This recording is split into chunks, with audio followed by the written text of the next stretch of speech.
ఉన్నటువంటి సంఘ పెద్దకు కూడా ప్రత్యేక వందనాలు తెలియజేస్తూ ఈరోజు వాక్యాన్ని చదువుకుందాం. అమ్మ అడిగింది మొన్న పరిశుద్ధాత్మని ఎలా పొందాలి అని ప్రార్థన చేసింది మన వాక్యం చెప్పారు. అందుకని అసలు పరిశుద్ధాత్ముడు అంటే ఎవరు అనే విషయాన్ని మీకు చెప్పాను. బైబిల్ గ్రంథంలో తండ్రిగా, కుమారునిగా, పరిశుద్ధాత్మగా 3 భాగాలుగా కనిపిస్తున్నటువంటి దేవుడు ఒక్కడే. ఆమేన్. తండ్రిగా ఆయన ఇశ్రాయేలు ప్రజల మధ్య సంచరించారు. కుమారుడిగా శరీరధారిగా భూలోకంలో ప్రజల మధ్య అనేకమైనటువంటి అద్భుత కార్యాలు చేసి మరణించి తిరిగి లేచి దేవుని సన్నిధికి వెళ్ళాడు. పరిశుద్ధాత్మగా ఈరోజు సంఘాలలో కార్యాలు జరిగిస్తూ ఏ మనిషి అయితే పాపంలో ఉన్నాడో ఆ పాపాన్ని గద్దిస్తూ ఆ పాపం నుంచి విడిచి పరిశుద్ధులుగా కావడానికి సంఘాలలో మనలో పనిచేస్తున్నటువంటి దేవుడే ఆదరణకర్త అయినటువంటి పరిశుద్ధాత్మ దేవుడు. హల్లెలూయా. ఆ పరిశుద్ధాత్మ దేవుడు ఎలా మనలోనికి రావాలి, ఎప్పుడు ఆయన మనలోనికి వస్తాడు, మనం ఎప్పుడు దీవించబడతాం, ఎప్పుడు మనం పాపము లేని బ్రతుకుతాం అనే విషయాలను ధ్యానం చేస్తూ ఆ పరిశుద్ధాత్మను పొందుకోవడంలో కొన్ని విషయాలు ఇంతకుముందు నేర్చుకున్నాం. ఈరోజు కూడా ఒక వాక్యాన్ని చదువుతాను. చూడండి, యోవేలు గ్రంథము 2వ అధ్యాయము 28, 29 వచనాలను ఎవరైనా ఒకరు గట్టిగా చదివేవాడు. యోవేలు గ్రంథము 2వ అధ్యాయము 28, 29 వచనాలు రైతు చదివేవాళ్ళు కాస్త రెడీగా ఉండండి. యోవేలు గ్రంథం పాత నిబంధన గ్రంథాల్లో ఉంటది. అప్పుడు ఇశ్రాయేలు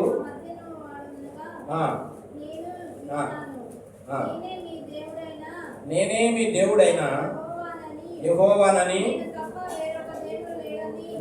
నేను తప్ప వేరొక దేవుడు లేడని మీరు తెలుసుకుందురు. 28వ వచనం అమ్మా. తరువాత నేను సర్వజనుల మీద నా ఆత్మను కుమ్మరింతును, మీ కుమారులను మీ కుమార్తెలను ప్రవచనములు చెప్పుదురు, మీ ముసలివారు కలలు కందురు, మీ యవ్వనులు దర్శనములు చూతురు. ఆ దినములలో నేను పనివారి మీదను పనికత్తెల మీదను నా ఆత్మను కుమ్మరించును. దేవునికి స్తోత్రం. హల్లెలూయా. హల్లెలూయా. ఇది ఆ యొక్క ఆది కాలంలో లేదా పాత నిబంధన కాలంలో ఆ యొక్క ప్రవక్తలకి దేవుడిచ్చినటువంటి ఒక మంచి వాగ్దానము అనగా దేవుడు మీకు ఇస్తానన్నటువంటి ఒక వరము లాంటిది అన్నమాట. ఈ వాగ్దానం ఏమని చెప్తూ ఉందంటే, ఆ పాత నిబంధన కాలంలో పరిశుద్ధాత్మ అనేది ఎంతమందికి వచ్చిందంటే, ఒక వ్యక్తికి కానీ, ఒక ప్రవక్తకి కానీ, ఒక కుటుంబం మీద కానీ పనిచేసింది. అందరికీ పరిశుద్ధాత్మ అనుభవం లేదు ఆ కాలంలో. అయితే నూతన నిబంధన కాలంలో అయితే ఆ ప్రజలందరికీ అనగా ఎవరు ఆయన్ని విశ్వసించిన వారందరికీ కూడా ఆ పరిశుద్ధాత్మ ఇస్తాను అనేటటువంటి ఒక వరాన్ని దేవుడు ఆ రోజు యోవేలు ప్రవక్త ద్వారా తెలియపరిచాడు. ఈ వాగ్దానం ఏమిటంటే, మీ పనివారి మీద పనికత్తుల మీద. పనికత్తులు అంటే ఎవరు? ఆయన పని చేసేవారు. ఆయన పని చేసేవారు అంటే ఎవరు? వాక్యం చెప్పేవారు కానివ్వండి, సంఘాల్లో పని చేసేవారు కానివ్వండి, ఆయన పని చేయటానికి ధనాన్ని ఇచ్చేవాళ్ళు కానివ్వండి, అలా దేవుని పని కొరకు ఎవరైతే ఉపయోగపడుతూ ఉన్నారో వారందరికీ దేవుడు ఏమిస్తాడనట? తన ఆత్మను ఇస్తాడు. హల్లెలూయా. ఇప్పుడు ఆత్మ కనుక వస్తే ఏమైంది? ఇంతకుముందు వచనాల్లో మనం చదువుకున్న పోయిన వారాల్లో, ఒక వ్యక్తి కనుక ఆత్మను పొందుకుంటే వాడు పాపము నుంచి దూరంగా వెళ్తాడు. ముందు దేవునికి స్తోత్రం. ఆత్మను పొందుకుంటే చిందులు వేస్తాడు, ఆత్మను వేసుకుంటే గంతులు వేస్తాడు, ఇది నాట్యం చేస్తాడు. ఇది కాదు. ఒక వ్యక్తి కనుక పరిశుద్ధాత్మతో కనుక ఆత్మ పొందుకోగలిగితే ఆ వ్యక్తి మొట్టమొదటి అతను ఎలా చూడొచ్చు అంటే, అతడు పాపాన్ని ఏమాత్రం కూడా సహించలేడు, పాపపు కార్యములు చేయలేడు, పాపముతో కలిసి సహవాసము చేయలేడు. రెండవది, లోకాన్ని ఒప్పిస్తూ ఉంటాడు వీడు. అయ్యా మీరు పాపం చేయబాకండి అయ్యా, లోకంలో తీర్పు రాబోయిన కాలంలో తీర్పు ఉంది, అగ్నిగుండం ఉంది, నా యొక్క స్వర్గం ఆ యొక్క పరలోకం ఉంది, కాబట్టి ఈ తీర్పులో మీరు నిలబడితే మీరు తప్పనిసరిగా శిక్ష పొందవలసి వస్తుంది నరకంలో అగ్నిగుండంలో ఉంటే అని ఒప్పిస్తూ ఉంటాడు. మీరందరూ కూడా ఆత్మను పొందాలని, ప్రజలందరూ కూడా ఆత్మపూర్ణులై ఉండాలి, అనగా ప్రజలందరూ కూడా పరిశుద్ధులను నిష్కలంకులనై ఉండాలని ఆయన మహిమ కలిగే విధంగా మనం జీవించాలని దేవుడు ఆ రోజే మనకేమిచ్చాడట? వాగ్దానం ఇచ్చాడు. మరి ఈ వాగ్దానాన్ని పొందుకోవడానికి ఏం చేస్తే మనకి వాగ్దానం వస్తుంది? ప్రభు అయితే ఇచ్చాడు. మీకు అర్థం కావాలంటే మన గవర్నమెంట్ కొన్ని పథకాలను ఇచ్చింది, శాంక్షన్ చేసి సంతకం పెట్టింది. సంతకం వేసినటువంటి ఆ యొక్క పథకము నువ్వు అనుభవించాలంటే నువ్వు ఇంట్లో కూర్చుంటే వస్తుందా, లేకపోతే దానికోసం నువ్వు ప్రయాస పెడితే వస్తుందా? ఏం చేయాలి? ఆయన చెప్పినటువంటి నిబంధనలు ఉంటాయి. ఇదిగో బస్సులో ఫ్రీ అన్నాడు, బస్సు ఫ్రీ అన్నాడు, కానీ మీరు వెళ్ళారనుకోండి బస్సు ఫ్రీ ఉంటుందా? ఆయన చెప్పాడు ఆధార్ కార్డు తీసుకురావాలి. లేదా నీకు పెన్షన్ ఇస్తానన్నాడు, ఆ పెన్షన్ కలిగినటువంటి విధంగా నువ్వు నడుచుకోవాలి. అలాగే దేవుడు ఆత్మని ఇస్తానన్నారు, ఆత్మ ఇస్తాను ఎవరికి? ప్రజలందరికీ ఇస్తానన్నాడు. అయితే ఇవ్వచ్చుగా, అందరికి ఇస్తానన్నావు కదా, మనకి ఇవ్వచ్చుగా. అంటే నీ ఇష్టానుసారంగా నువ్వు తిరిగి నీ పనులు నువ్వు చేసుకుంటావంటే ఆయన మాత్రం నీకు ఇస్తాడా? లోకంలో ఉన్నటువంటి గవర్నమెంట్ పథకమే మనకు రావాలంటే అనేక సార్లు ఆఫీసుల్లో తిరిగి మన గురించి అయ్యా మేమిది, మా కాలిది, మా చెయ్యిది, మా వయసుది, ఇలాగా మేము దానికి అర్హులమని ప్రూఫ్ చేసుకోవాలి. చేసుకున్న తర్వాత కూడా ఒక్కోసారి వాళ్ళ దగ్గర రేపు రమ్మ అంటాడా? డైరెక్ట్కి ఇచ్చేస్తాడా? అయితే రేపు వెళ్తామా లేదమ్మా? మాట్లాడరేంటమ్మా? వెళ్తారా వెళ్ళరా? అక్క వెళ్తారా వెళ్ళరా? సరే రేపు వెళ్ళిన తర్వాత రేపు కూడా కూర్చోబెట్టి ఇవాళ ఆఫీసర్ రాలేదు తర్వాత అంటాడు. అట్లా మిమ్మల్ని విసిగిస్తే మీరు ఊరుకుంటారా? ఇంకో రికమెండేషన్ పెట్టైనా అడిగి తెచ్చుకుంటాం. అంటే పొందుకునేదాకా కూడా మనం వెనకాడం. అలాగనే పరిశుద్ధాత్మ దేవుడు కూడా మనకి వాగ్దానం ఇచ్చాడు, ప్రజలందరి మీద నా ఆత్మను నేను కుమ్మరిస్తాను. ఆయన ఇచ్చాడు వాగ్దానం. మరి ఆ వాగ్దానాన్ని పొందుకోవాలంటే మనం ఏం చేయాలంటే ఒక సందర్భాన్ని మీకు నేను చూపిస్తాను. చూడండి, అందరూ కూడా లోకాసు వార్త 11వ అధ్యాయము 5వ వచనం నుంచి కొన్ని చక్కటి మాటలు ఉన్నాయండి. వాటిని మనందరం కూడా ధ్యానం చేసుకుంటూ, లోకాసు వార్త 11వ అధ్యాయం 5వ వచనం నుంచి, మరియు ఆయన వారితో ఇట్లను, మీలో ఎవరికైనాను ఒక స్నేహితుడు ఉండగా అతడు అర్ధరాత్రి వేళ నా స్నేహితుని యొద్దకు వెళ్ళి, స్నేహితుడా నాకు 3 రొట్టెలు బదులిమ్ము, నా స్నేహితుడు ప్రయాణం చేయొచ్చు, మార్గ మధ్యములో నా యొద్దకు వచ్చి ఉన్నాడు, అతనికి పెట్టుటకు నా యొద్ద ఏమీ లేదని అతనితో చెప్పిన యెడల అతడు లోపలనే ఉండి నన్ను తొందర పెట్టవద్దు, తలుపు వేసి ఉన్నది, నా పిల్లలు నాతో కూడా పండుకుని ఉన్నారు, నేను లేచి ఇవ్వలేనని చెప్పునా. ఇక్కడ ఈ చరిత్ర లేదా ఈ ఇంకా ప్రభువారు చెప్పినటువంటి ఉపమానంలో ఒక స్నేహితుడు ఉన్నాడు. సపోజ్ ఆ స్నేహితుడు నేను అనుకుందాం, మీకు అర్థమయ్యేటట్టు పిక్చరైజేషన్లో చెప్తాను. ఆ స్నేహితుడు నేను. మా ఇంటికి ఇంకో మా ఫ్రెండ్ వచ్చాడు, అదిగో ఆయన మా ఫ్రెండ్. ఆ ఫ్రెండ్ ఎప్పుడు వచ్చాడు? అర్ధరాత్రి వేళ వచ్చాడు. అర్ధరాత్రి వేళ మా ఫ్రెండ్ వచ్చినప్పుడు, అర్ధరాత్రి వచ్చేవాడు ఎట్లా వస్తాడు? ఆకలితో వస్తాడా, సంతోషంగా వస్తాడా? ఆకలితో వస్తాడు. పాపం ఏదో పని ఉంచుకుంటాడు, అయ్యి ఉండదు. మా ఫ్రెండ్ ఉన్నాలే తెనాల్లో, అక్కడికి వెళ్దాం లేని మా ఇంటికి వచ్చి తలుపు తట్టాడు. రారా బాబు అన్నాం, ఇద్దరం కలిసి మాట్లాడుకుంటుంటే అప్పటికే మా ఇంట్లో అంతా నేను తినేసి అయిపోయింది. మరాడికి ఆకలిగా ఉన్నాడు. ఇక వెంటనే నేను ఏం చేశానంటే, అది అక్కడ మా ఫ్రెండ్ ఇంకొకడు ఉన్నాడు, ఆ ఫ్రెండ్ దగ్గరికి వెళ్ళి తలుపు కొడతా ఉన్నాడు. ఆ తలుపు కొడుతున్నప్పుడు ఆ ఫ్రెండ్, ఆ స్నేహితుడు ఎలా ఉన్నాడంటే, తన పిల్లలను అన్నం పెట్టి పడుకోబెట్టి నిద్ర ముంచుతూ ఉన్నాడు. ఈ తలుపు కొట్టేసరికి ఏమైంది? పిల్లలు లేస్తారేమో అనే భయం ఉంటుంది. అయితే ఆ స్నేహితుడితో అడుగుతున్నాడు, అరే స్నేహితుడా ఒకసారి తలుపుది అంటున్నాడు. తలుపుది అంటే వాడు ఆయనే ఉంటున్నాడు, నా పిల్లలు నిద్రపోతున్నారు కాబట్టి ఇప్పుడు కాదు అని అనలేదు. కానీ ఈయన అడగగా ఇక తలుపు తీసి ఏం చేశాడనేది మనం అక్కడ చూసినట్లయితే, అతడు తన స్నేహితుడైనందున లేచి ఎమకపోయినను అతడు సిగ్గుమాలి మాటికి అడుగుట వలన లేచి అతనికి కావలసినవన్నీ ఇచ్చును అని మీతో చెప్తున్నాను. ఆ స్నేహితుడు ఏం చేస్తున్నాడంటే, ఏంద్రా అర్ధరాత్రి పాల్గొవాలా, ఏదన్నా ఉంటే పగలపూట రావచ్చుగా, పిల్లలు నిద్రపోతున్నారు, నేను కూడా పలికి అనిసిపోయి పడుకున్నాను. ఏంట్రా అని ఒకవేళ తలుపు తీసి ఇవ్వకపోయినాను అంటే అర్థం ఎంతసేపు ఉంటున్నా తలుపు తిట్లా. కానీ ఈ స్నేహితుడు ఏం చేస్తున్నాడంటే సిగ్గుమారి అంటే అక్క 100 రూపాయలు అక్క, అక్క 1000 అక్క అని అడిగాడు. ఏముంది నా దగ్గర లేవు అనకుండా మౌనంగా ఉంది. ఏం చేస్తాను నేను మరలా ఇంకోసారి అడుగుతా. చూసేవాళ్ళకి ఏముంటుంది, ఇది సిగ్గన్న లేదురా, ఎన్నిసార్లు వెళ్తా వాళ్ళ దగ్గరికి, ఎన్నిసార్లు అడుగుతా వాళ్ళ దగ్గరికి. అయినా సరే నేను అది పొందుకునేదాకా వాళ్ళ దగ్గరికి వెళ్ళి అడుగుతూనే ఉన్నా. అలాగే ఈ స్నేహితుడు ఏం చేశాడంటే సిగ్గుమారి అనేక సార్లు అడుగుతున్నాడు. ఎవరి కోసం?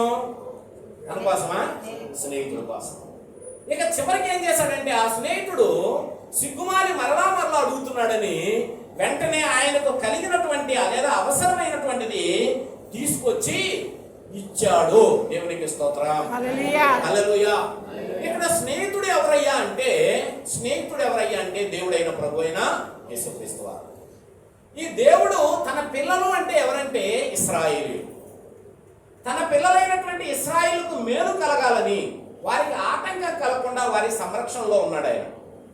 అయితే ఇంకో స్నేహితుడు ఎవరయ్యా అంటే ఈ లోకంలో అవసరతలో ఉన్నవాడు. ఈ స్నేహితుడు ఎవరు? అవసరతలో ఉన్నవాడు. ఎప్పుడు వచ్చాడు? అర్ధరాత్రి వచ్చాడు. అర్ధరాత్రి దేనికి సాదృశ్యం అంటే ఇందా చెప్పాడు కదా, అర్ధరాత్రి చీకటి ఉంటుంది లేదా ఆపదకి సాదృశ్యం, అవసరానికి సాదృశ్యం. అర్ధరాత్రి ఎవడైనా వచ్చి తలుపు కొట్టాడు అంటే సరదాగా పలకరించడానికి ఎవడు రాడు మన ఇంటికి. అర్ధరాత్రి ఏదైనా అర్జెంట్ అయితేనే, ఆపద వస్తేనే, తప్పనిసరిగా ప్రాణాల మీదకి లేదా పీకల మీదకి వస్తేనే వచ్చి అర్ధరాత్రి. కాబట్టి అర్ధరాత్రి పీకలకు వచ్చిన సమయం ఏమిటయ్యా అంటే ఆ స్నేహితుడిని రక్షించాలని, ఆ స్నేహితుడిని ఆ చీకటిలో నుంచి, అవసరతలో నుంచి కాపాడాలని ఈ స్నేహితుడైనటువంటి వెళ్ళి ఏం చేస్తా ఉన్నాడంట, మాటికి సిగ్గుమాలి బ్రతులాడుతున్నాడు. అయితే మనం ఏమొచ్చు అంటే ఈ స్నేహితుడైన అవసరతలతో వచ్చిన వాడు లోకంలో ఉన్నటువంటి ఒక పాపి అనుకుంటే, ఇక్కడ ఉన్నటువంటి స్నేహితుడు ప్రభు అయిన యేసుక్రీస్తు వలె సిగ్గుమాలి, తండ్రి వీరికి సహాయం చేయి, లేదా పరిశుద్ధాత్ముడు చెప్తున్నాడు కదా, మీకు ఎలాగ సరిగా ప్రార్థన చేయాలో తెలియదు కనుక ఉచ్చరింప శక్తిగాని మూలుగులతో ఆత్మ తానే మన కొరకు విజ్ఞాపన చేయుచున్నాడు. ఇప్పుడు ఈ పరిశుద్ధాత్మ దేవుడు ఏం చేస్తున్నాడంటే తండ్రి దగ్గర మన నిమిత్తం విజ్ఞాపన చేస్తున్నాడు. ప్రభు అయిన యేసుక్రీస్తు వారు తన స్వరక్తాన్ని తీసుకొని మన కోసం అక్కడ కూర్చొని, అయ్యా ఈ ప్రజలను కాస్త చూడయ్యా, ఈ ప్రజలు అవసరంలో ఉన్నారయ్యా, ఈ ప్రజలకు తెలియదయ్యా, వారు అర్ధరాత్రి అనుభవంలో ఉన్నారయ్యా, దిక్కులేని ఆపద సమయంలో ఉన్నారయ్యా, వీరికి సహాయం చేయని మాటికి సిగ్గుమాలు ఏం చేస్తా ఉన్నాడు, అడుగుతూ ఉన్నాడు. అడుగుతున్నప్పుడు ఆ స్నేహితుడు కనికరించాడా, కనికరించలేదా? మాట్లాడటం లేదు. కనికరించాడా, కనికరించలేదా? ఇప్పుడు ఆ స్నేహితుడి ప్లేస్లో మీరే ఉన్నారు అనుకోండి. అలాగా మీ ఫ్రెండ్ ఎవరైనా వచ్చి అర్ధరాత్రి మీ తలుపు కొట్టి, అమ్మా 1 కేజీ బియ్యం అమ్మా మేము అర్ధరాత్రి వండి పెట్టాలంటే మనం ఏం చేస్తాం? ఇందా చెప్పానే, ఇప్పుడే దొరికిందా నీకు? అర్ధరాత్రి అసలు సంధ్యవేళ మనం ఏమొచ్చినా ఇవ్వం కదా, శుక్రవారం మంగళవారం ఏదైనా అవసరమైనా ఇవ్వం కదా. అదే మనకు అవసరమైతేనో, అదే మనకు హాస్పిటల్ అవసరమైతేనో, అదే మన చుట్టాలు వస్తేనో ఖర్చు పెడతాం. అప్పుడేముండవు సెంటిమెంట్లు. ఇదే లోకంలో ఉన్నటువంటి ఆత్మ లేని స్థితి. ఆత్మ కలిగినటువంటి స్థితి ఏమిటంటే ఎదుటి వ్యక్తి యొక్క ఆపదను, ఎదుటి వ్యక్తి అవసరాన్ని మన అవసరంగా చూసుకోగలిగిన వాడే ఆత్మ కలిగిన వాడు. దేవుని స్తోత్రం చెప్పండి, హల్లెలూయా. ఆత్మ కలిగిన అనుభవం ఏమిటంటే అందుకన్నాడు, నీ వలె నీ పొరుగు వారిని ప్రేమించు. నీవు రోగంలో ఉంటే ఎలా బాధపడతావో నీ స్నేహితుడు రోగంలో ఉన్నా కానీ అలాగే బాధపడేవాడు ఎవడు? ఆత్మ కలిగిన వాడు. ఆ వ్యక్తిని గురించి ఏమంటామంటే, అయ్యా వీడు జాలి కలిగినోడయ్యా, వీడు దయ కలిగినోడయ్యా, ఎవరికన్నా ఆపద వస్తే నాదే అనుకుంటాడయ్యా. ఎవరయ్యా అయ్యే అంటే మన ప్రభు అయిన యేసుక్రీస్తు వారు. మనం ఆపదలో ఉన్నామని, మనం పాపంలో ఉన్నామని ఆ ఆపదంతా తన నెత్తి మీద వేసుకొని కలువరి శిలువలో ఏం చేశాడంట? ప్రాణాన్ని ఇచ్చాడండి. హల్లెలూయా. ఇచ్చాడు, ప్రాణాన్ని ఇచ్చాడు. ఇంకేమడిగితే మాత్రం ఇవ్వడం. అందుకని దేవుడు ఏం చెప్తున్నాడంటే ఈ మాట చెబుతూ మనందరిని ఏమంటున్నాడంటే, మనందరికి ఇప్పుడు ఏం కావాలంట? పరిశుద్ధాత్మ కావాలి. ప్రజలందరికీ ఇస్తానన్న వాగ్దానం మనకు కావాలి. మరి మనకు కావాలంటే మనం కూడా ఏదో ఒకసారి మొహమాటానికో లేదా ఆదివారమో లేదో అయ్యో రాకపోతే అని వెళ్ళామనుకో మనం పొందుకుంటామా? ఒకసారి ఆలోచన చేయండి, మీరు మనస్ఫూర్తిగా ఆలోచన చేయండి. పొందుకుంటామా? వచ్చిద్దా మనకు ఆ పథకం? ఆ పథకం మనం పొందుకోవడానికి మనం అర్హులమేనా? అందుకని అంటున్నాడు దేవుడు, అయ్యా అదే దేవుడు మీ మధ్య ఉన్నాడు, అదే పరిశుద్ధాత్మ దేవుడు మీలో ఉన్నాడు. కనుక ఆయన చెప్పిన మాట ఏంటంటే కింద అడుగుడి అటువలనే, అటువలనంటే ఆ స్నేహితుడు వల్లనే, మీరును అడుగుడి మీకు ఇయ్యబడును, వెదకుడి మీకు దొరుకును, తట్టుడి మీకు తీయబడును. అడుగు ప్రతివానికి ఇయ్యబడును, వెదుకువానికి దొరుకును, తట్టువానికి తీయునని మీతో చెప్పుచున్నాను. ఇప్పుడు ఆయన అడగమని అడుగుతున్నాడు, అడగమని మనతో చెప్తున్నాడు. హల్లెలూయా, హల్లెలూయా. లోకంలో సాంతులు మనకు బాగా తెలుసు కాబట్టి అటు మాడుతూ ఉంటాయి. ఇప్పుడు అడగందే అమ్మాయినా పెట్టు, అడగకుండా నీ నోట్లో నువ్వే పెట్టుకొని దేవా నాకు ఇస్తావా, నువ్వు దేవుడు అయితే చెయ్యి. మీతో పద్యం ఆయనకి 10 మంది దగ్గరికి వెళ్తా ఉంటాము, ఆయన నిజంగా దేవుడు అయితే చెయ్యము. నీ క్రియాలు నువ్వులేమన్నా ఉన్నాయినా? ఆయన దేవుడైతే నువ్వెళ్ళాలి, నువ్వు అడగాలి. నువ్వు వెళ్ళి ప్రభువా నేను పాపినయ్యా, నేను అవసరతలో ఉన్నానయ్యా, ఈ సహాయం నువ్వు చేయకపోతే నన్ను ఎవడూ కాపాడలేడని ఆయన కాడు పట్టుకుంటే ఆయన సహాయం చేస్తాడు. అంతేగాని ఆయనతో పందెం పెడితే నువ్వు తిరగాల్సినవన్నీ తిరిగి, నువ్వు చేయాల్సినవన్నీ చేసి, తాయితులు కట్టించి, ఆంచలు కట్టించి, మంత్రాలు చేపించి, అన్ని చేపించి చివరికి సౌబతుకుల్లో ఉండగా నీ దేవుడు గొప్పడైతే చేయమును. నా దేవుడు గొప్పడని చెప్పడానికి నీకు చూపించాలా? ఆయన గొప్పతనాన్ని చూపించుకోవడానికి రాలా, అవసరతలో అర్ధరాత్రుల్లో ఉన్న వారికి సహాయం చేయడానికి వచ్చాడు. హల్లెలూయా. అటువలే ఆయన అంటాడు, అటువలే మీరు మీ కొడుకు గనక రొట్టెని అడిగితే రాత్రి ఇస్తారా? ఇస్తావా? ఇస్తూ వచ్చి మమ్మీ నాకు చపాతీ చేయమంటే ఇవాళ చపాతీ లేదు లేవే, అక్కడ ఉన్న కొండపెక్కు తిను అంటావా? ఆ టైం ఏదైనప్పుడు నీ దగ్గర ఓపిక ఉన్నా లేకపోయినా టకా పిండి కలిపి పిల్ల అడిగింది కదా అని ఏం చేస్తాం? అలాగనే శివుడం వచ్చి అమ్మా నాకు ఈరోజు చేప కావాలంటే పద్దాక నీకు చేపలు ఆడి పెడతామే, అక్కడ కప్పలో బావులో ఉన్నాయి, నన్ను పట్టుకొస్తాను తిను, లేదా నన్ను పట్టుకొని తిను అని అంటదా? అమ్మా నువ్వు చేప అడిగావు, నా దగ్గర డబ్బులు లేవు అమ్మా. అయినప్పటికీ కూడా నువ్వు అడిగావు కాబట్టి పక్కన ఉన్న అక్క దగ్గర, ఎవరో దగ్గర, తమ్ముడు దగ్గరకు వెళ్ళి ఒక 100 రూపాయలైనా తెచ్చి అరకిలో చేప అయినా వండి పెడతామా? వండి పెడతాం. చెప్పండమ్మా, వండి పెడతామా? వండి పెట్టామా? ఎవరు మన మంచి ఏంటంట ఎక్కడ చోట తీసుకొచ్చి వండి పెడతాం. మరి ఈ లోకంలో ఉన్నటువంటి తల్లిదండ్రులైన మనం, వెరీ గుడ్, ఈ లోకంలో ఉన్న తల్లిదండ్రులైన మనం మన బిడ్డలకు అవసరం అంటే మన దగ్గర లేకపోయినా తల తాకట్టు పెట్టైనా తీసుకొచ్చి వాళ్ళ అవసరాలు తీరుస్తాం కదా. అది తండ్రి కుమారుల ప్రేమ కదా, అలాగే తల్లి కూతుళ్ళ మధ్య ప్రేమ కదా. మరి ఈ లోకంలో మనం ఎవరని చెబుతున్నాడంటే ఆయన చెడ్డవారైనా మీరే. మనకు ఆయన ఏం గురించాడంటే ఎటువంటి వాళ్ళంటే మనం చెడ్డవాళ్ళం. మన దగ్గర మంచితనం అనేది వచ్చుకైనా ఉండదు. అలాంటి మీరే మీ బిడ్డలు అడిగితే వెంటనే ఏదో తీసుకొచ్చి ఇస్తారు కదా. మీ పరలోకపు తండ్రి, దేవునికి స్తోత్రం చెప్పండి. ఆయన మీ పరలోకపు తండ్రి ఆయన అడుగు వారికి నిశ్చయముగా తన ఆత్మను అనుగ్రహించును కదా. దేవునికి స్తోత్రం. అదే పరిశుద్ధాత్మ దేవుడు మీరు కావాలి అని అడిగితే ఆ తండ్రి అట ఆ ఇచ్చినటువంటి యోవేలులో 2:28 ఉన్నటువంటి వాగ్దానం ఏదైతే ఉందో, నా సంతతి మీద, పనివారి మీద, పనికత్తుల మీద నా ఆత్మను నేను కుమ్మరిస్తాను అని చెప్పినటువంటి మాటనట మనం సిగ్గుమాలి పదే దేవా నీ ఆత్మను ఏం కావాలని అడగలట. మనం ఏం కావాలని అడగలట? నీ ఆత్మను నాకే అయ్యా, నీ ఆత్మను నాకే అయ్యా, నీ పరిశుద్ధాత్మ నాకు వస్తే నా జీవితం మారిపోద్దయ్యా. పరిశుద్ధాత్మ వరం ఏమి చేసిందో మీకు చెప్తున్నాను, మరలా వినండి. పరిశుద్ధాత్మ వరం మనలోనికి వస్తే మనలో ఉన్న చీకటి బయటికి పోతనగా మన పాపం మన నుంచి దూరం వెళ్ళిపోద్ది. హల్లెలూయా. పరిశుద్ధాత్మ కలిగిన వ్యక్తి అనుభవం ఏమిటంటే వాడు పాపాన్ని చెయ్యడు, పాపాన్ని చెయ్యజాలడు. వాడు ముందు ఏదైనా ఒక తప్పు వస్తే ఆ తప్పు వాడు చేయలేడు. ఒకవేళ బలవంతం పెట్టి ఏదో నేను అందరి చేస్తాను, నువ్వు కూడా నాకు రాళ్ళు వేసుకోరన్నా కానీ నాకు వద్దే వద్దు. పరిశుద్ధాత్మ కలిగినటువంటి వ్యక్తి జీవితాలు వేరుగా ఉంటాయి. లోకంలో ఉన్నటువంటి ఏటిని పట్టించుకోడు వాడు. అంటే వాడు దిగంబరిగానో లేదా ఒక సాధువుగానో అని కాదు అర్థం.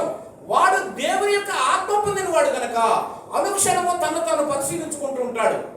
కంటితో చేస్తున్నానా, నోటితో చేస్తున్నానా, హృదయంతో చేస్తున్నానా, క్రియల్లో ఏదైనా అవకాశం ఉన్నప్పుడు ఎవరు చూడలేదని సంకలో పెట్టి వెళ్ళిపోతున్నానా? ఇవన్నీ కూడా పరిశుద్ధాత్మ దేవుని యొక్క అనుభవంలో మనం గమనించుకోగలుగుతాం.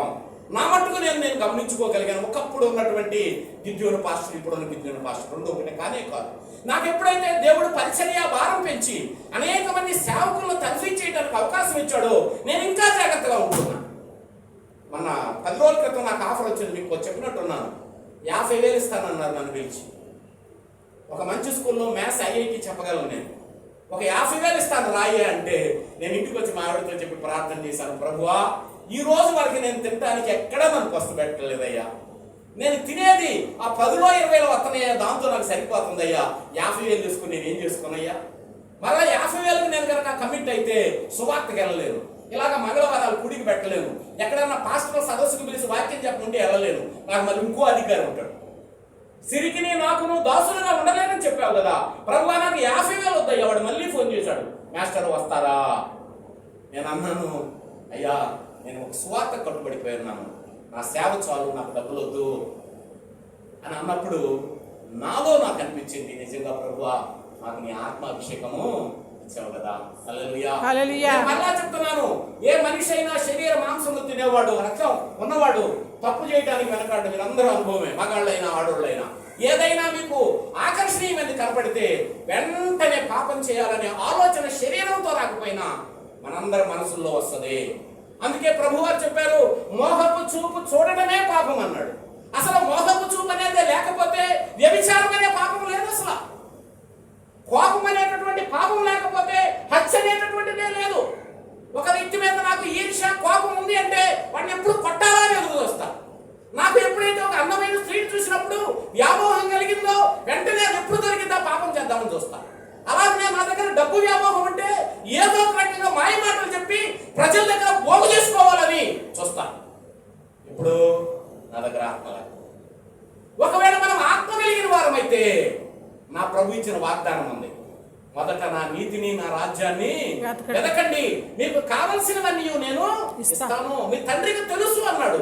మన తండ్రి ఎంత మన మీద శ్రద్ధ తీసుకుంటూ ఉంటే మనము మన మీద మనమే శ్రద్ధ తీసుకుంటాము.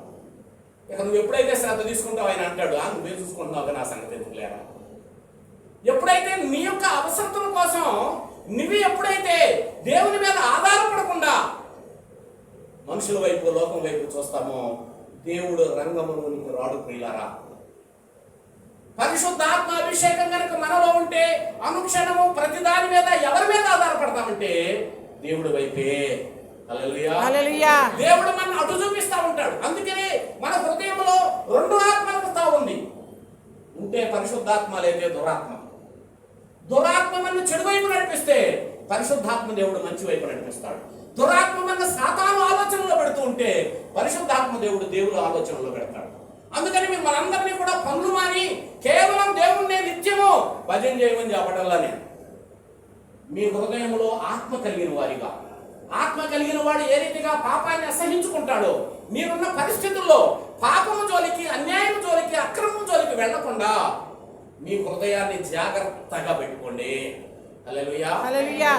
ఆయన ఏం చేస్తారంట, ముసలి వాళ్ళ మీద. ఎవరి మీదట? ముసలి. మీరు ఎవరైనా ముసలి వాళ్ళని ప్రేమిస్తారా? మామ ఉంది ఎత్తుకొని ముద్దు పెట్టుకుంటారా? ఏదో మా సిగ్గుపడతారు. తులసి మామ నేను ముద్దు పెట్టుకుంటా, ఇలా చాలాసార్లు పెట్టుకుంటా తల్లి. కానీ లోకంలో ఉన్నటువంటి ఒక వ్యక్తిని తీసుకొచ్చి అయ్యా ఆమెను ముద్దు పెట్టుకుంటాడే చెయ్యాలి. కానీ నా ప్రభు అంటున్నాడు కదా, తల్లి అయిన మరచునేమో నేను నిన్ను మరువను, చూడుము నా చేతులలో నిన్ను చెక్కియున్నాను. తల్లి అయిన మరచునేమో నేను నిన్ను మరువను, చూడుము నా చేతులలో నిన్ను చెక్కియున్నాను. భయపడకు, దిగులు పడకు, నిన్ను విమోచించదా, నీదు భారమంతది నిత్య శాంతి నొసగదా అని చెప్పి వాగ్దానము చేసిన యేసయ్యా తల్లిలాగా నించును, తండ్రి ఇలా ప్రేమించును, ముదిమి వచ్చు వరకు ఎత్తుకొని ముద్దాడును, చంక పెట్టుకొని కాపాడును. యేసయ్యా నిన్ను కన్న బిడ్డలు ఒకవేళ నిన్ను బాగా చూడొచ్చు, వాళ్ళు చెడ్డవాళ్ళని నేను చెప్పడల్లా, వాళ్ళ ఆస్తి అంతా నీకు ఇచ్చి అమ్మా నువ్వు ఎక్కడ దిగులు పడబాకవే, నీకు కావాల్సింది నేను ఇస్తానని చెప్పి నీకు డబ్బులు పరిచర్య చేయొచ్చు. ఒకవేళ నువ్వు మలమూత్రాలతో ఆ మంచంలో కదలలేని స్థితిలో ఉంటే ఆ బిడ్డే నీ దగ్గరకు వచ్చి నేను అడగడానికి ఇష్టపడతాడా? తనకున్న ధనాన్ని బట్టి ఒక ఆయాన్ని మాట్లాడతాడు. అబ్బాయి మా ఇంట్లో ఒక పేషెంట్ ఉంది, ఆమెకి డైపర్లు మార్చాలి, పని చేయాలి, 20,000 ఎత్తా రమ్మని పెడతాడు. కానీ ఆ మలమూత్రాలు కడగటానికి ఏమాత్రం కూడా ఇష్టపడదు. కానీ ప్రభు అంటున్నాడు, నిజంగా మీరు నన్ను కనుక ఆశ్రయించినట్లయితే ముదిమి వచ్చు వరకు నేను నిన్ను ఎత్తుకుంటా ముద్దు పెట్టుకుంటా. హల్లెలూయా హల్లెలూయా హల్లెలూయా.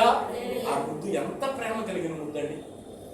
ఆ ప్రేమ, ఆ ముద్దులో ఎంత మాధుర్యం ఉందో ఆ రోజు నయోమిని రూతమ్మ ముద్దు పెట్టుకున్నప్పుడు తెలిసింది ఆ ముద్దు పవరే. ఆ ముద్దులో ఉన్నటువంటి ఆ యొక్క ఏమంటారు దాని యొక్క స్పర్శ ఏమిటో, ఆ యొక్క ఆదరణ ఏమిటో మన పిల్లలు చెప్పరు. కానీ మన ముద్దు రాగానే ఆయన సంకలో తీసుకుని ముద్దు పెట్టుకుంటాం, నవ్వుతాడే పెడతాడు. ఎంత ఫీలింగ్ ఉండదు ఆ బిడ్డ, ఆ తల్లి ఆ బిడ్డను ముద్దు పెట్టుకున్నప్పుడు. ఈ పరిశుద్ధాత్మ అభిషేకం కనుక మీరు పొందగలిగితే ఒక తల్లినైనా, చెల్లినైనా, అక్కనైనా, అమ్మనైనా చూసినప్పుడు ఆ పాపపు ఆలోచనలు అనేవి రావు. అందుకని మనకి ఏ అభిషేకం కావాలి? పరిశుద్ధాత్మ అభిషేకం. అందుకని ఆయన అడగాలి, ప్రభువా నీ ఆత్మను నాకు ఇవ్వయ్యా, దయచేయి ప్రభు అని అడగాలి. అడిగే విషయాల్లో ఇంకా చాలా విషయాలు ఉన్నాయి, మనం ఎలా అడగాలో అవన్నీ కూడా దైవచిత్తమైతే మరి మరొక వారం మనం నేర్చుకుందాం. అడగాలి. అడిగేటప్పుడు ఆయనకి మనకి మధ్య ఒక మాట మీకు నేను చెప్తాను, మన దోషములు అడ్డుగా ఉండకూడదు. ఆయన్ని అడిగే ముందు ఆయనకి మనకి మధ్య, అడిగిన వారందరికీ ఆయన ఇస్తానంటున్నాడు. మనం చాలాసార్లు చాలా అడుగుతున్నాం, వండుకుంటున్నావా? వస్తనే మనకి ఎందుకని రావట్లేదు? ఎందుకు రావట్లేదంటే యెషయా గ్రంథంలో మీ అందరికీ తెలిసిన మాటే 57వ అధ్యాయం అనుకుంటా. యెషయా గ్రంథము, దేవుని యొక్క వాక్యం ఆయన పరిశుద్ధాత్మ ద్వారా మనతో తెలియపరుస్తూ ఉండగా మనం మన హృదయాలను సమ్మతిపరుచుకుందాం, ప్రభుతో సమ్మతిపరుచుకుందాం. 57వ అధ్యాయం ఒక మాట చదివేసి ప్రార్థన చేసుకుందాం.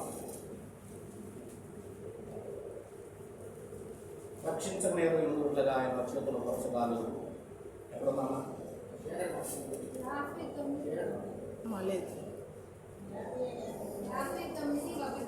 ఎస్ 59. రక్షింపక నేరపై ఉండినట్లు యెహోవా హస్తము కొరచగాలేదు, విననేరపై ఉండినట్లు ఆయన చెవులు మందం కాలేదు. మీ దోషములు మీకును మీ దేవునికి అడ్డుగా వచ్చెను, మీ పాపములు ఆయన ముఖమును మీకు మరుగుపరచను కనుక ఆయన ఆలకించుకున్నాడు. అడగమని ఆయన చెప్పాడు. అడగమన్నావు కదా, నీ దగ్గర వచ్చి అడుగుతా ఉంటే మాకు జరగట్లేదు అయ్యా కార్యాలు. ఇస్తానన్నావు, ఇంటికి వస్తేనేమో మొహం చాడేస్తున్నావు. అందరి ముందు అడిగినప్పుడు ఏమంటున్నావు? అయ్యా రా మా ఇంటికి రా, నీకు ఎందుకు, నీకు ఇస్తాగా అంటున్నావు. ఇస్తాను అని రమ్మంటున్నావు, ఇంటికి రాగానే లేడని చెప్పమంటున్నావు. అంటే అర్థం ఏంటో తెలుసా? ఆ వ్యక్తికి మన మీద ఇష్టం లేదు. ఇస్తానన్నా ఆయనే, కానీ వెళ్ళినప్పుడు ఎందుకు ఇవ్వట్లేదంట? ఆ వ్యక్తికి మన మీద ఏం లేదంట, ఇష్టం లేదు. ఇష్టం లేకపోవడానికి కారణాలు కూడా మనం ఏదో తప్పు చేసి ఉంటాం, అతనికి మనసు బాధ కలిగించి ఉంటాం. అయితే ఇక్కడ దేవుడు అంటున్నాడు, ఆయన ఇస్తానన్న దేవుడు రక్షించలేకపోతానికి ఆయన శక్తిమంతుడే కాకపోలేదు, ఆయన చేతులు ఏం కొరసగాలేదు, ఆకాశంలోంచి రాస్తే నీ మధ్యకి రాగలవు ఆయన చేతులు. అంత గొప్ప వ్యక్తి ఎందుకు చేయట్లేదంటే ఆ పొందుకోవడానికి మధ్య మన దోషాలు అడ్డుగా ఉంటున్నాయంట. ఏమడ్డుగా ఉంటున్నాయి? దోషాలు. ఏమిటట ఆ దోషాలు? ఒక్కొక్క వ్యక్తికి ఒక్కొక్క రకం, ఒక్కొక్క వ్యక్తికి ఒక్కొక్క రకం ఆ దోషాలు. అబద్ధాలు ఉంటాయి కొంతమందికి ఈర్ష్య ఉంటుంది, కొంతమందికి అసూయ ఉంటుంది, కొంతమందికి ఆడే గొప్పడవుతున్నాడు, నేను కదా ఉండాలనుకుంటా. ఇలా మనం చెప్పుకుంటూ ఉంటే ఒక్కొక్క వ్యక్తి విషయంలో ఒక్కొక్క అనేకమైన దోషాలు ఉన్నాయి ప్రియులారా. అసలు మనదే దోషకరమైనటువంటి శరీరం. మన శరీరం ఏమి శరీరం? దోషమే, అంతా దోషమే ఇందులో. అందుకే ఆయుర్వేద శాస్త్రం చెప్తా ఉంది, కప వాత పిత్త దోషాలు అంటారు. కఫము, వాతము, పిత్తము ఇవి ఉంటాయంటే ఈ దేహంలో. ఈ 3 దోషాల వల్ల మనకి ఏం కలుగుతుందంటే అనారోగ్యం కలుగుతుంది. మీరు ఆయుర్వేద డాక్టర్ దగ్గరికి వెళ్తే కఫం ఉందో, పిత్తం ఉందో, వాతం ఉందో చెబుతాడు, దానికి ముందు చెప్తాడు, సరి తగ్గిపోతాం. అలాగనే దేవుని సన్నిధిలో ఆయన ఆత్మను పొందుకోకుండా ఉండటానికి మన దగ్గర కూడా ఏం కనపడుతున్నాయంట? ఆయనకి కనపడుతున్నాయంట దోషాలు. ఆత్మ పొందితే మనం ఏం చేస్తామంటే మన దోషాలు మనం కనుక్కోగలం.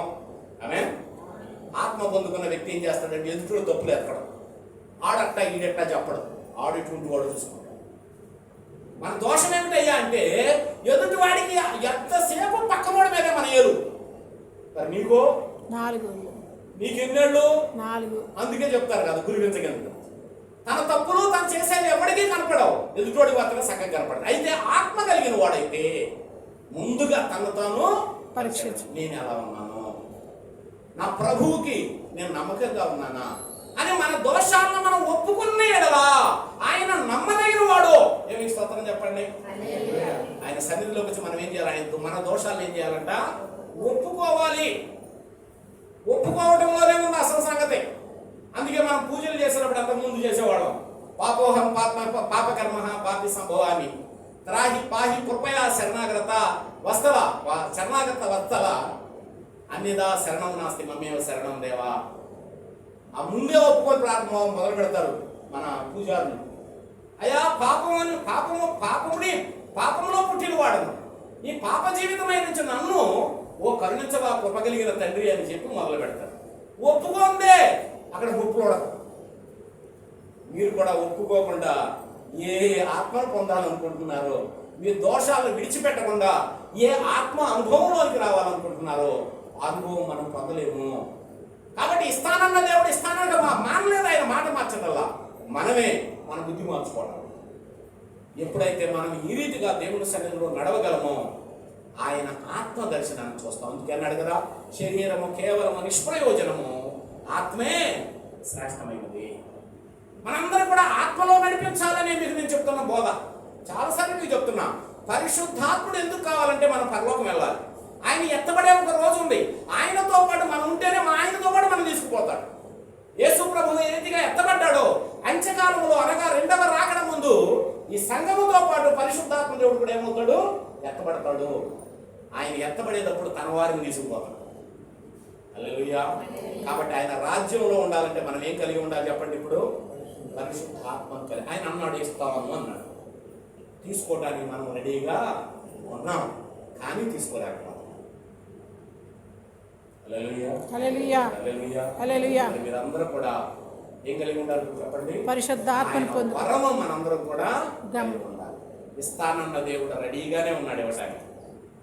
తీసుకుంటానన్న మనమే మన దోషాలను వదిలిపెట్టలేకపోతున్నాం. ఆ దోషాల గురించి చెప్పాలంటే ఓ పెద్ద ప్రసంగం. మీ అందరికీ తెలుసు మీ దోషాలు ఏందో, మాకు తెలుసు నా దోషాలు ఏందో.